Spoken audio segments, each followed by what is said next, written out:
सरकारी मनोरंजन में आपका फिर से सरकारी स्वागत है। तो बहुत दिनों के बाद हम वापस आए हैं, तो इसकी शुरुआत आधुनिक बिहार के से होगी। तो बिहार में आधुनिक काल की शुरुआत प्रायः 18वीं सदी के प्रारंभ से मानी जाती है, परंतु बिहार में यूरोपियों का आगमन 17वीं सदी के प्रारंभ में ही आरंभ हो गया था। डचों ने 1711 ईस्वी में मुगल सम्राट जहांदार शाह से बंगाल एवं बिहार में व्यापार हेतु कुछ रियायतें प्राप्त कर ली थी। 1732 ईस्वी में अली वर्दी खान ने बिहार का नायाब नाजिम तथा 40 ईस्वी में वह बंगाल का नवाब बनाया। उसने भोजपुर, चक्रवार, बेतिया, टेकारी, त्रिहुत आदि क्षेत्रों के विद्रोही शासकों को शांत कर शांति व्यवस्था कायम की। बंगाल के नवाब अली वर्दी खान ने 1750 ईस्वी में सिराजुद्दौला को अपना उत्तराधिकारी मनोनीत कर दिया। 9 अप्रैल 1756 को नवाब अली वर्दी खान की मृत्यु हो गई। उसके पश्चात सिराजुद्दौला बंगाल का नवाब बन गया।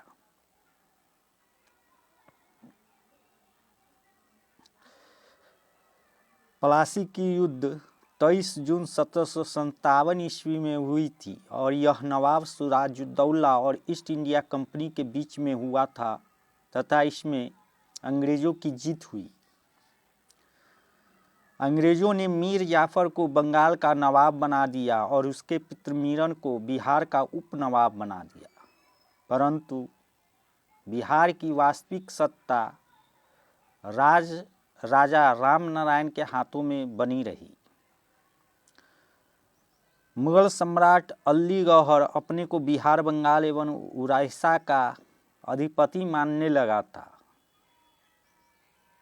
जब प्लासी की युद्ध हुई तो उसके पश्चात बंगाल की राजनीतिक अर्थव्यवस्था को देखते हुए अली गौहर ने बिहार पर आक्रमण कर दिया, परंतु उसमें उसकी पराजय हुई। 1760 में अली गौहर, जिसने अब शाह आलम द्वितीय की उपाधि धारण कर लिया था, ने बिहार पर आक्रमण किया था, परंतु धन एवं साधन के अभाव में उसका यह अभियान बेकार हो गया। अंग्रेजों की सहायता से मीर कासिम 1760 ईस्वी में बंगाल का नवाब बन गया। अंग्रेजों ने मीर कासिम के स्वच्छंद आचरण को देखते हुए उसे नवाब के पद से हटा दिया। मीर कासिम भागकर पहले पटना आया और फिर लखनऊ जाकर नवाब सिराजुद्दौला से सहायता मांगी। उस समय मुगल सम्राट शाह आलम द्वितीय भी अवध में ही उपस्थित था। मीर कासिम ने अवध के नवाब सिराजुद्दौला एवं मुगल सम्राट शाह आलम द्वितीय के साथ मिलकर अंग्रेजों के खिलाफ एक गुट का निर्माण कर अंग्रेजों के विरुद्ध युद्ध में उतर गया, जो बक्सर में हुआ था। परंतु 22 अक्टूबर 1764 ईस्वी में सर हेक्टर मुनरो के नेतृत्व में अंग्रेजों की सेना ने उन्हें बुरी तरह से पराजित कर दिया।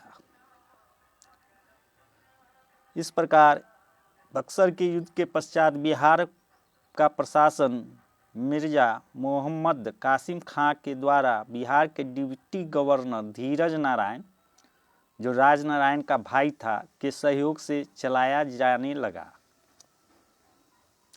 12 अगस्त 1765 ईस्वी को शाह आलम द्वितीय ने बिहार, बंगाल तथा उड़ीसा के क्षेत्रों में दीवानी का अधिकार ईस्ट इंडिया कंपनी को प्रदान किया।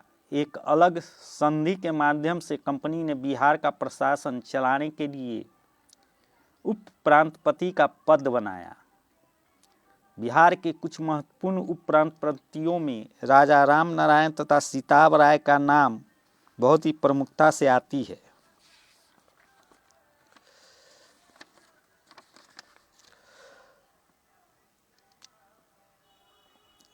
1761 ईस्वी में राज वल्लभ बिहार के नायाब के पद पर रहे। 1766 ईस्वी में पटना स्थित अंग्रेजों की फैक्ट्री के मुख्य अधिकारी सैमुअल मिडल्टन को राजा धीरज नारायण और राजा सिताब राय के साथ एक प्रशासन मंडली का सदस्य नियुक्त किया गया। 1767 ईस्वी में धीरज नारायण को हटाकर सिताब राय को कंपनी द्वारा नायाब दीवान बनाया गया। उसी वर्ष थॉमस रमबोल्ड पटना फैक्ट्री का मुख्य अधिकारी नियुक्त हुआ। 1779 ईस्वी में प्रशासन चलाने के लिए अंग्रेज निरीक्षकों की बहाली हुई। इस अवधि में लगान वसूली का काम बहुत ही कठोर और अन्यायपूर्ण ढंग से होने लगा, जिससे कृषक वर्ग तथा आम आदमी का हालत दयनीय होते चला गया। 1770 ईस्वी में बंगाल और बिहार में एक भीषण अकाल पड़ा। इसी वर्ष एक लगान परिषद का गठन हुआ जो रेवेन्यू काउंसिल ऑफ पटना के नाम से जाना गया। लगान परिषद के अध्यक्ष के रूप में जॉर्ज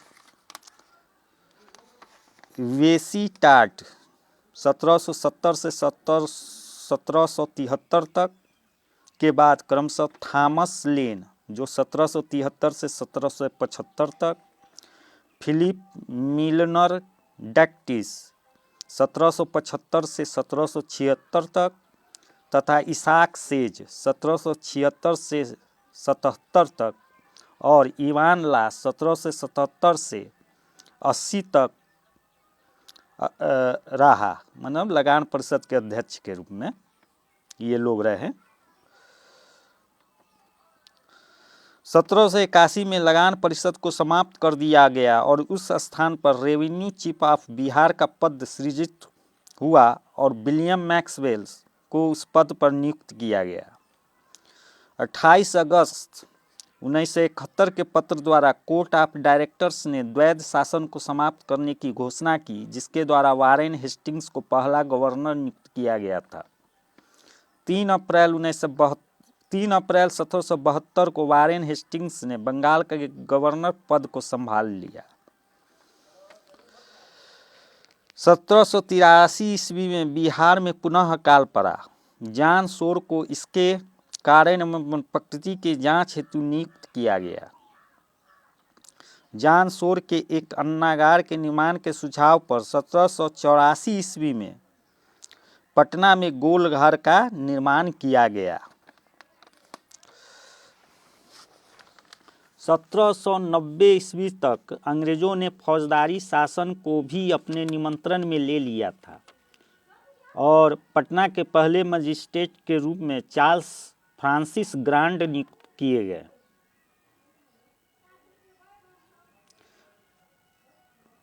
1865 ईस्वी में पटना और गया को अलग अलग संगठित किए गए। 1866 ईस्वी में सारण जिले को 2 भागों में बांटा गया, एक भाग सारण तथा दूसरा भाग चंपारण कहलाया।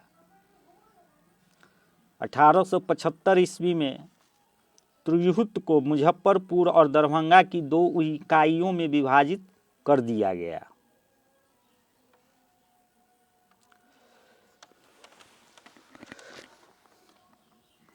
(1857) ईस्वी के क्रांति के पश्चात अंग्रेजों ने जमींदारों को प्रभावित करने के लिए उन्हें उपाधियों से सम्मान देने का परंपरा शुरू किया। सम्मान एवं पुरस्कार पाने वालों में सासाराम के शाह कबरुद्दीन, बाढ़ के मुंशी अमीर अली एवं मुजफ्फरपुर के कुलदीप नारायण सिंह सम्मिलित थे। उन सम्मानों के द्वारा अंग्रेज जमींदारों को अपना समर्थक बनाने में कामयाब हो गए। आरंभ में अंग्रेज दरभंगा महाराज एवं डुमरांव के महाराज से काफ़ी नाराज थे, किंतु बाद में वे उनसे संतुष्ट हो गए। अब हम लोग देखेंगे नील विद्रोह। 1860-61 ईस्वी में बंगाल में नील विद्रोह हुआ। इस समय उत्तरी बिहार के दरभंगा एवं बेतिया जिलों में भी जबरदस्ती नील की खेती करवाए जाने लगी एवं खेतिहर मजदूरों के साथ पशुवत व्यवहार किया जाने लगा। बंगाल के नील विद्रोह का प्रभाव बिहार पर भी पड़ा तथा 1866 ईस्वी में पंडौल में और 1867 ईस्वी में चंपारण में नील विद्रोह हुआ, किंतु यह जल्दी ही शांत हो गया।